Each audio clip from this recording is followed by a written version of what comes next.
Anda menyaksikan CNN Indonesia Forward. DPR telah mengesahkan rancangan Undang-Undang Cipta Kerja dalam rapat paripurna yang digelar Senin 5 Oktober lalu. Namun menurut Menteri Koordinator Bidang Perekonomian Airlangga Hartarto, banyak mispersepsi di masyarakat terkait rancangan undang-undang tersebut.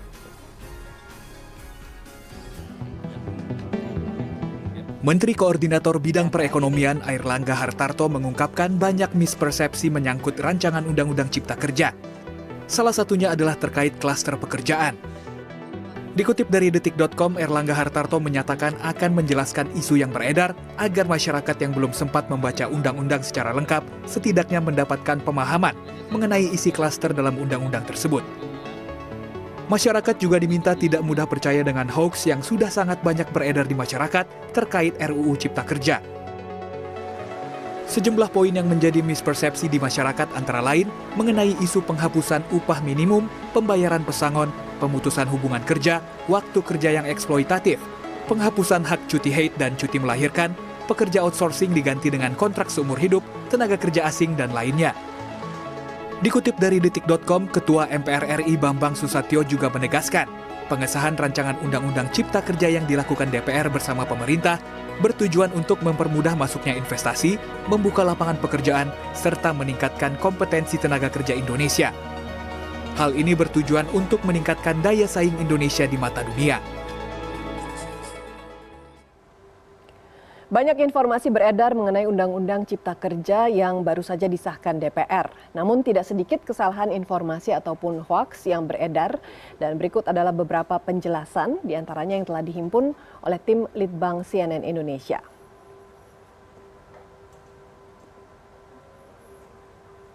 Ya, yang pertama adalah mengenai upah minimum.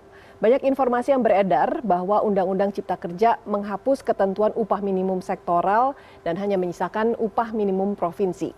Hal ini berpotensi membuat buruh memperoleh upah lebih rendah dari saat ini. Selama ini penerapan upah dilakukan lewat penetapan upah minimum kabupaten kota dan upah sektoral.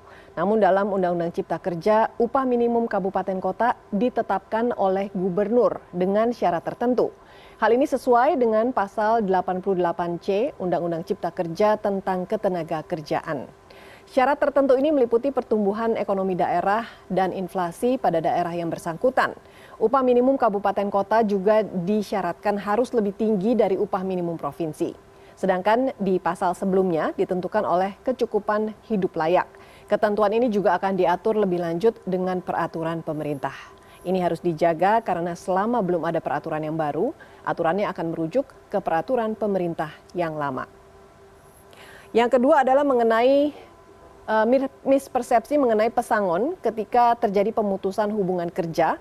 Sebelumnya dalam Undang-Undang Ketenagakerjaan Nomor 13 Tahun 2003, pemberi kerja wajib memberikan 32 kali upah bulanan jika melakukan PHK. Dalam Undang-Undang Cipta Kerja, aturan ini direvisi menjadi total 25 kali upah bulanan saja. Ini pun masih diperingan dengan total pemberi kerja cukup membayarkan 19 kali upah bulanan. Sedangkan 6 bulan sisanya akan diberikan oleh pemerintah melalui BPJS Ketenagakerjaan. Hal ini dinyatakan di pasal 156 dan pasal 46 tentang jaminan kehilangan pekerjaan. Selain itu, di Undang-Undang Cipta Kerja, pasal mengenai tambahan pesangon yang didapatkan pekerja bila perusahaan melakukan efisiensi juga dihapus. Ini berbeda dengan pasal yang ada di Undang-Undang Ketenagakerjaan yang mewajibkan membayar pesangon lebih besar jika PHK dilakukan dengan alasan efisiensi. Di sisi lain, lewat Undang-Undang Cipta Kerja, pemerintah hadir dengan jaminan kehilangan pekerjaan melalui BPJS Ketenagakerjaan yang sumber dananya berasal dari APBN. Namun definitifnya harus menunggu peraturan pemerintah. Yang ketiga adalah mispersepsi mengenai PKWT seumur hidup. Aturan mengenai perjanjian kerja waktu tertentu atau yang sering disebut sebagai pekerja kontrak. Penghapusan jangka waktu 3 tahun pada pasal 59 membuat banyak pihak bertanya, berapa batasan seseorang harus menjalani masa kontrak? Pertanyaan ini mendasari berbagai anggapan bahwa seseorang dapat dikontrak selama-lamanya tanpa ada kewajiban pembaharuan kontrak atau pengangkatan sebagai karyawan. Di Undang-Undang Cipta Kerja pasal 59 menyatakan perjanjian kerja waktu tertentu hanya dapat dibuat untuk pekerjaan yang sifatnya dapat diselesaikan dalam waktu tertentu. Contohnya adalah pekerjaan yang sekali selesai atau yang sementara sifatnya. Pekerjaan yang diperkirakan penyelesaiannya dalam waktu yang tidak terlalu lama atau pekerjaan yang bersifat musiman. Perjanjian kerja untuk waktu tertentu juga tidak dapat mensyaratkan adanya masa percobaan kerja. Artinya masa kerja Anda akan dihitung dari hari pertama bekerja. Perjanjian ini tidak dapat diadakan untuk pekerjaan yang bersifat tetap. Poin yang keempat adalah mengenai outsourcing. Dalam Undang-Undang Ketenagakerjaan Nomor 13 Tahun 2003, perusahaan penyedia jasa pekerja atau buruh tidak boleh digunakan oleh pemberi kerja untuk melaksanakan kegiatan pokok atau yang berhubungan langsung dengan proses produksi.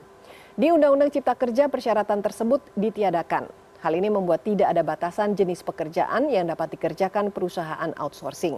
Namun dalam undang-undang tersebut juga disyaratkan adanya pengalihan perlindungan hak-hak bagi pekerja apabila terjadi pergantian perusahaan outsource dan sepanjang objek pekerjaannya tetap ada.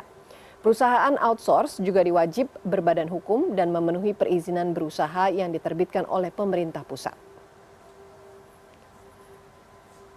Mispersepsi yang kelima adalah mengenai jam kerja yang dinilai eksploitatif. Dari beberapa informasi yang beredar disebutkan bahwa waktu bekerja diubah menjadi 6 hari dalam seminggu. Faktanya dalam Undang-Undang Cipta Kerja pasal 77, waktu kerja disebut meliputi 2 waktu, yaitu 7 jam dalam 1 hari kerja dengan 40 jam seminggu atau 6 hari kerja dalam 1 minggu. Yang kedua, 8 jam dalam 1 hari kerja dengan 40 jam dalam seminggu untuk 5 hari kerja dalam 1 minggu. Isi dari Undang-Undang Cipta Kerja ini tidak jauh berbeda dengan isi pada Undang-Undang Nomor 13 Tahun 2003 tentang Ketenagakerjaan. Hanya saja disyaratkan pelaksanaan jam kerja tersebut diatur dalam perjanjian kerja. Sementara poin ke-6 adalah mengenai hak cuti haid dan cuti hamil yang sempat beredar informasi tidak dapat digunakan lagi. Namun informasi ini dibantah oleh Ketua Balek DPR RI Supratman Andi Aktas bahwa hak-hak itu masih akan ada dalam Undang-Undang Cipta Kerja. Undang-Undang Cipta Kerja tidak menghilangkan hak cuti haid dan cuti hamil yang telah diatur dalam Undang-Undang Ketenagakerjaan. Dan pada poin ke-7 muncul ketika buruh menuntut adanya jaminan pensiun dan jaminan kesehatan jika diberlakukan perjanjian kerja waktu tertentu seumur hidup. Seperti yang dijelaskan di atas, perjanjian kerja waktu tertentu hanya dapat digunakan untuk pekerjaan yang sifatnya sementara atau tidak tetap.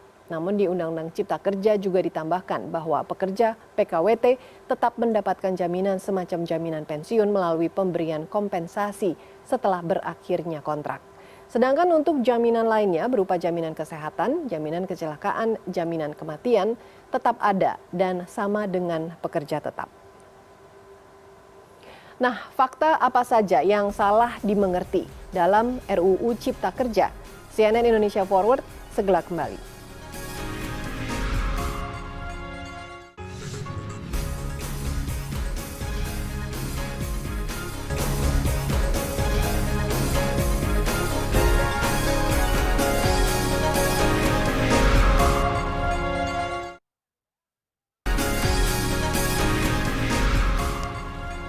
Kontroversi disahkannya rancangan Undang-Undang Cipta Kerja oleh DPR RI telah menimbulkan gelombang aksi penolakan di banyak daerah.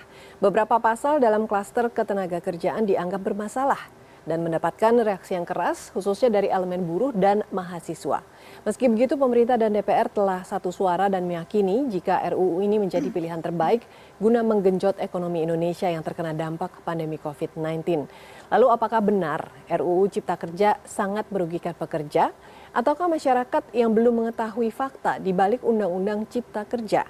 Untuk membahasnya sudah hadir di studio CNN Indonesia, staf khusus Menteri Tenaga Kerja Republik Indonesia Dita Indah Sari. Selamat malam Ibu Dita, terima kasih sudah hadir di studio CNN Indonesia. Selamat malam. Bu Dita, ada banyak penolakan terkait Omnibus Law dan khususnya terkait klaster ketenaga kerjaan. Ya. Menurut Anda apa penyebabnya? Pertama jelas karena misinformasi atau disinformasi. Jadi memang ada informasi-informasi yang disebarkan yang tidak sesuai dengan fakta dan kenyataan, tidak sesuai dengan apa yang sudah disepakati dan apa yang tercantum di dalam undang-undang itu. Nah, disinformasi ini atau pergeseran ya, pemutarbalikan fakta ini sudah berlangsung lebih lama, jauh lebih lama sebelum undang-undang itu disahkan. Sehingga ketika undang-undang itu disahkan, ini sudah menjadi informasi yang menyebar di tengah masyarakat, di tengah kaum pekerja utamanya ya, kalau untuk terkait klaster ketenagakerjaan. Makanya kemudian reaksinya menjadi masif. Jadi ini sesuatu yang menurut kami terjadi karena teman-teman serikat pekerja tidak membaca dengan utuh ya apa yang sebetulnya tertulis di situ, atau memang ada pihak-pihak yang sengaja menyampaikan informasi yang keliru dan itu tidak dicek dan tidak di-recheck oleh teman-teman yang membacanya itu. Nah, Ibu Dita kan katakan bahwa misinformasi dan disinformasi ini sudah terjadi lama sebelum undang-undang ini disahkan begitu. Nah, kemudian dari Departemen Tenaga Kerja sendiri sudah tahu hal ini terjadi. Harusnya ada hal-hal tertentu yang diantisipasi. Apa saja yang sudah dilakukan untuk katakanlah menghilangkan atau meminimalisir disinformasi dan misinformasi ini di tengah masyarakat? Jadi contohnya bahkan sejak bulan-bulan Maret, Februari ketika ini awal-awal kita bahas, itu beredar banyak sekali informasi yang mengatakan bahwa Undang-Undang Cipta Kerja, klaster ketenagakerjaan ini akan membuat pekerja dikontrak selama-lamanya, di outsourcing selama-lamanya, cuti dihilangkan. Jadi persis narasinya dengan yang beredar sekarang. PHK dipermudah, pekerja dibayar jam-jaman. Itu sudah beredar lama sebetulnya. Dan semakin mengeras menjelang pengesahan dan setelah pengesahan. Yang kami lakukan adalah mengundang seluas-luasnya teman-teman serikat pekerja, baik yang tergabung dalam tripartit itu wadah bersama ya, pekerja, pengusaha, pemerintah, maupun yang di luar itu. Jadi kita undang secara formal dan informal. Formal itu artinya forum yang resmi, informal berarti forum berdua dengan Bu Menteri, forum bertiga, berempat ya. Jadi ada 63 kali pertemuan yang sudah kita buat dengan mereka dengan maksud untuk menjelaskan dan minta aspirasi. 63 kali dari Maret hingga saat ini, Bu? Iya. Belum lagi pertemuan-pertemuan dengan DPR yang semuanya dilakukan secara terbuka. Mereka bisa lihat, mereka bisa dengar, mereka bisa catat, ada rekamannya di YouTube. Jadi kalau dianggap bahwa mereka tidak cukup mampu mengakses informasi, saya juga heran sekali kok bisa begitu dalam situasi dunia keterbukaan informasi sudah sangat luas seperti sekarang. Itu hampir tidak mungkin. Jadi memang ada satu upaya menurut kami yang secara sengaja untuk menyebarkan informasi yang nggak benar. Jadi dari pihak kementerian merasa sudah melakukan upaya yang maksimal, cukup maksimal untuk mensosialisasikan sebenarnya pasal ketenagakerjaan ini sehingga diharapkan tidak terjadi salah paham pengartiannya begitu. Iya, maksimal dalam arti kami melibatkan teman-teman itu di dalam proses penyusunan materi-materi undang-undangnya. Kalau sosialisasi yang bahan jadinya, bahan yang sudah jadi, tentu kita menunggu setelah paripurna. Setelah paripurna, undang-undang itu sah, baru kita bisa sosialisasi secara masif. Karena kalau undang-undangnya belum sah, kita sudah sosialisasi pasal-pasalnya, ternyata ada perubahan di dalam rapat panja, di dalam rapat balik, nanti kita dianggap bohong, melakukan kebohongan publik. Jadi kita hati-hati, kita sosialisasi setelah undang-undang itu sah diketok DPR. Nah, setelah sah, sekarang apa upaya sosialisasinya, Bu? Ya, pertama tentu menggunakan media massa, ya, forum-forum di media massa, baik cetak, elektronik maupun media sosial. Karena hoax itu bertebaran paling banyak di media sosial.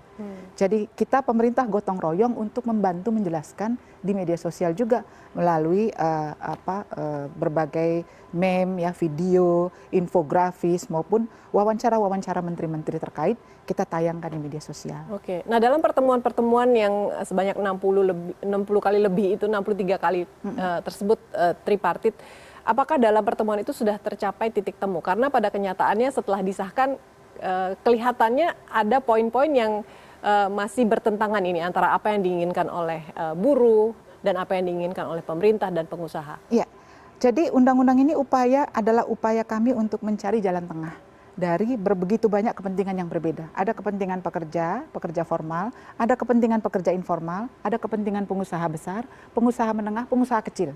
Ini semua kan stakeholder ketenagakerjaan yang harus kami dengerin juga, gitu. Pengusaha kecil misalnya atau UMKM itu tentu problemnya berbeda, nggak bisa disamakan dengan pekerja-pekerja yang bekerja di kantor atau di perusahaan di pabrik. problem mereka berbeda, treatmentnya juga harus berbeda. Nah ini mencari jalan tengah dan titik keseimbangan. Dalam proses menuju memutuskan jalan tengah ini, pasti ada kepentingan yang tidak terakomodir. Ya. Serikat pekerja minta 100, nggak mungkin kita bisa kasih 100, lah yang UMKM bagaimana? Pengusaha bagaimana? Mau apa yang tersisa buat mereka? Jadi kalau Anda minta 100, kita kasih 50, yang ini kita kasih 30, yang ini kita kasih 20, itulah jalan tengah yang coba kami lakukan. Nah teman-teman, beberapa dari teman-teman tidak setuju. Kalau kami minta 100, kami harus dapat 100. Itu tidak bisa. Dalam negara demokrasi, negosiasi itu bukan Anda yang win, sini yang lose. Tapi itu win-win. Anda win, kami juga win, stakeholder lain juga win. Dan Ibu Dita, ada banyak beredar informasi yang tidak benar ini terkait RUU Cipta Kerja. Salah satunya adalah tentang penghapusan upah minimum sektoral ya Bu ya. Hanya menyisakan upah minimum provinsi. Seperti apa sebenarnya skemanya di dalam RUU Cipta Kerja ini? Selain upah minimum provinsi atau UMP, kita juga di situ di Undang-Undang Cipta Kerja ada UMK, upah minimum kabupaten kota. Jadi UMK tidak dihilangkan. Jangan lagi ada hoax bahwa UMK dihilangkan ya. UMK tidak dihilangkan. Yang dihapus memang upah minimum sektoral. Kenapa? Jadi dulu itu Mbak, kita punya 3 layer upah. Upah minimum provinsi, UMK, UMSK, sektoral. Jadi UMK baru bisa diputuskan setelah UMP putus. UMSK baru bisa putus setelah UMK putus. Jadi ada 3 layer. Ada 3 kali perundingan, 3 kali perdebatan, demonstrasi, silang pendapat untuk menuju putusan UMSK, upah minimum sektoral. Bayangkan energinya habis begitu banyak untuk memutuskan upah minimum sektoral berapa ya di Kabupaten A. Nah, proses-proses ini menghabiskan banyak tenaga, menimbulkan suasana tidak kondusif, orang juga capek dengan berbagai demo, belum lagi ada kepentingan politik di daerah. Kalau sudah mau pilkada, itu upah minimum menjadi instrumen politik, bukan lagi instrumen perlindungan atau instrumen ekonomi. Tinggi-tinggian upah minimum gitu. Yang penting ketika pilkada calon terpilih, kan nggak bisa begitu. Apakah momentumnya kemudian tepat Ibu? Kita kan mau mengadakan pilkada juga nih. Ya makanya jangan sebentar diulangi. lagi begitu ya. Makanya dan jangan sementara diulangi. Instrumen ini dihilangkan. Ya kita makanya kita hilangkan supaya upah minimum sektoral itu diambil berdasarkan kesepakatan saja, bukan ditentukan oleh pemerintah gitu. Kesepakatan perusahaan dengan pekerja. Makanya serikat pekerja bangunlah kekuatan supaya ketika negosiasi dengan sektor atau perusahaan mereka bisa minta yang maksimal. Gitu. Upah minimum provinsi tapi masih tetap ada ya Bu ya? Ada UMP dan UMK ada. Tidak dihapus. Nah, apakah benar kemudian bahwa RUU Ciptaker ini akan memberikan manfaat lebih baik kepada tenaga kerja? Ya. Terlepas dari keberatannya teman-teman, yang kami pahami, Undang-Undang Ciptaker ini kita mau mencari satu keseimbangan antara teman-teman yang masih bekerja, perlindungan bagi mereka, dengan teman-teman yang sedang mencari kerja. Contohnya misalnya aturan tentang UMKM. 65% pekerja kita adalah pekerja UMKM, pekerja mandiri. Itu 65% pekerja kita. Pekerja formal itu hanya 30-35%. 65% pekerja UMKM ini, karena industrinya kecil mungil, mikro, tidak mungkin mereka diwajibkan membayar upah seperti upah minimum kota atau upah minimum provinsi. Maka kita buat upah minimum pekerja UMKM adalah upah berdasarkan kesepakatan, berdasarkan kemampuan. Nah ini menguntungkan bagi UMKM itu. Bayangkan mereka industrinya kecil, pekerjanya cuma 3. Kalau mereka harus bayar 4,2 sesuai UMP DKI, sebulan mereka harus bayar 13 juta. Sementara mungkin untungnya sebulan cuma 5 juta. Nah, kami berusaha mencari keseimbangan ini supaya UMKM berkembang karena mereka menyerap 65% tenaga kerja kita. Tapi industri formal juga tidak terlalu berat jalannya. Baik, kita lanjutkan kembali perbincangan sesudah jeda berikut. Tetaplah bersama kami, Indonesia Forward masih akan kembali membahas Undang-Undang Ciptaker.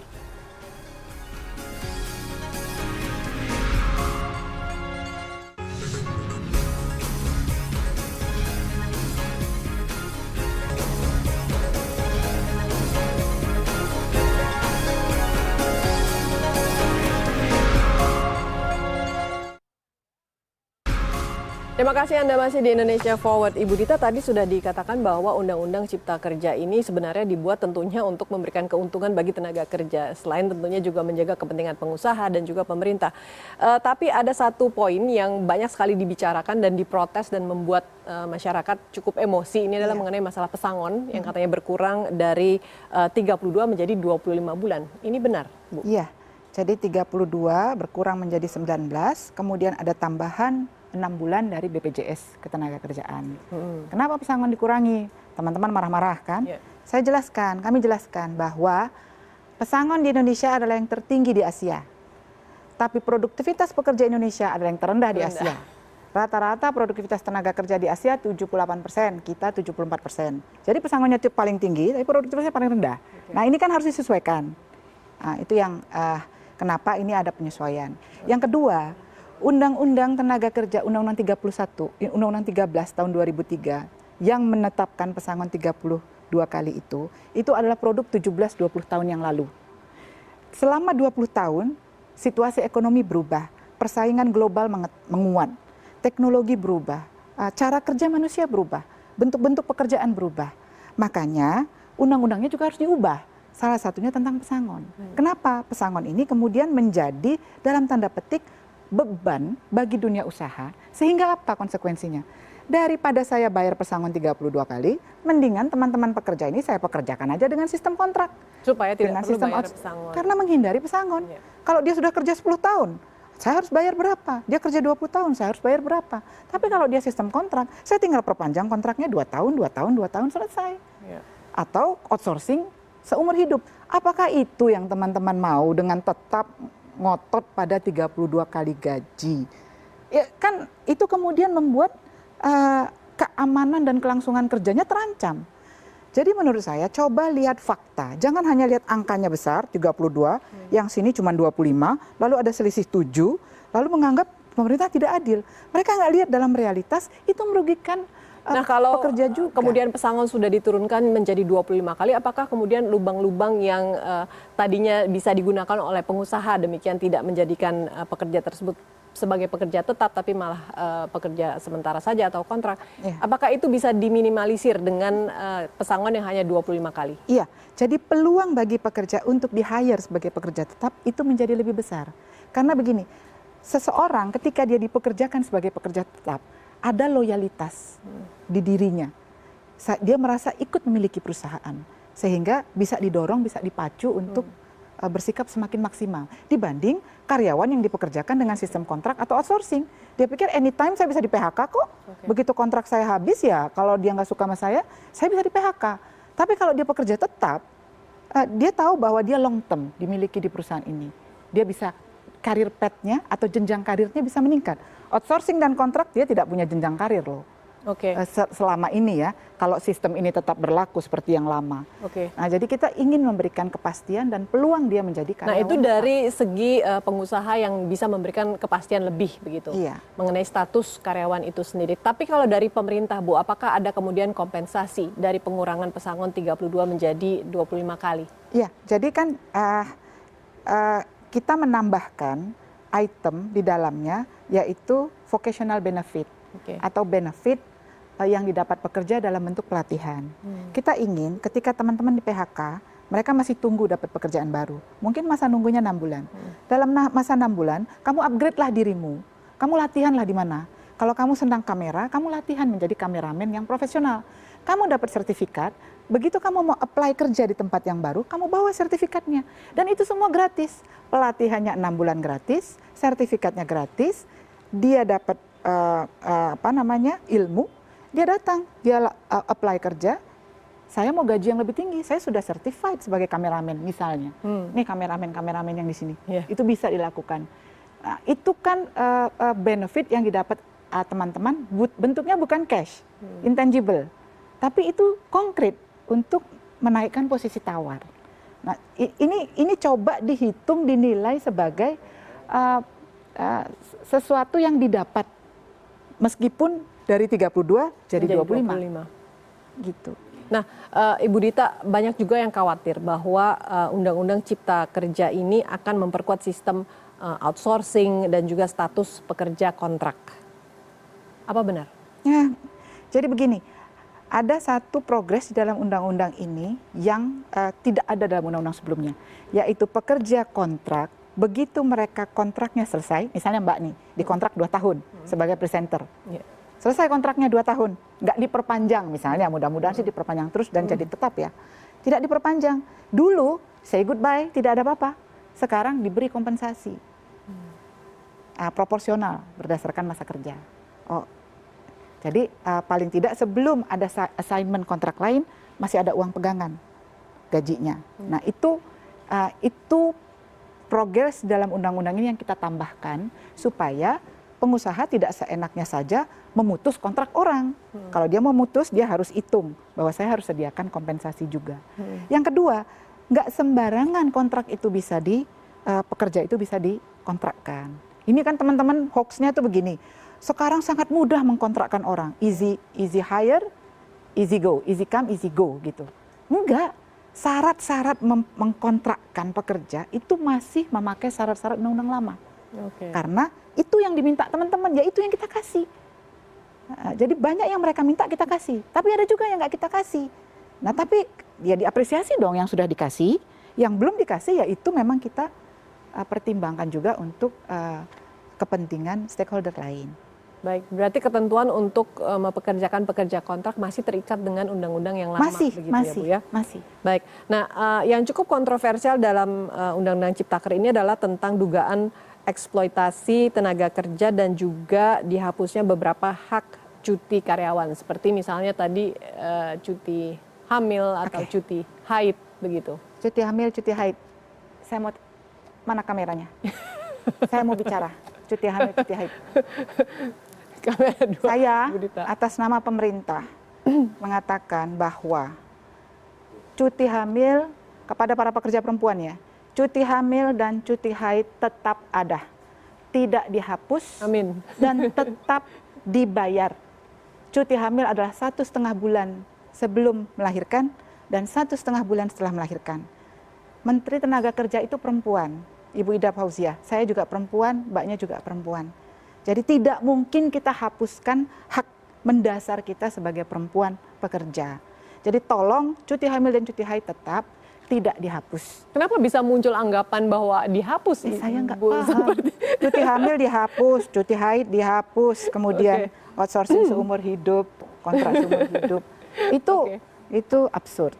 Nah, kemudian Undang-Undang Ciptaker ini disahkan dengan harapan bisa menggenjot investasi, khususnya di tengah masa pandemi COVID-19 yang sedang lesu investasi. Dari situ muncul juga kekhawatiran jika tenaga kerja asing kemudian nanti akan lebih mudah masuk ke Indonesia dan mengancam tenaga kerja Indonesia sebenarnya. Apa benar hal itu, Bu? Ya, jadi tenaga kerja asing itu masuk ke Indonesia tetap sebagian besar syarat-syarat yang ada di Undang-Undang 13 masih diperlakukan.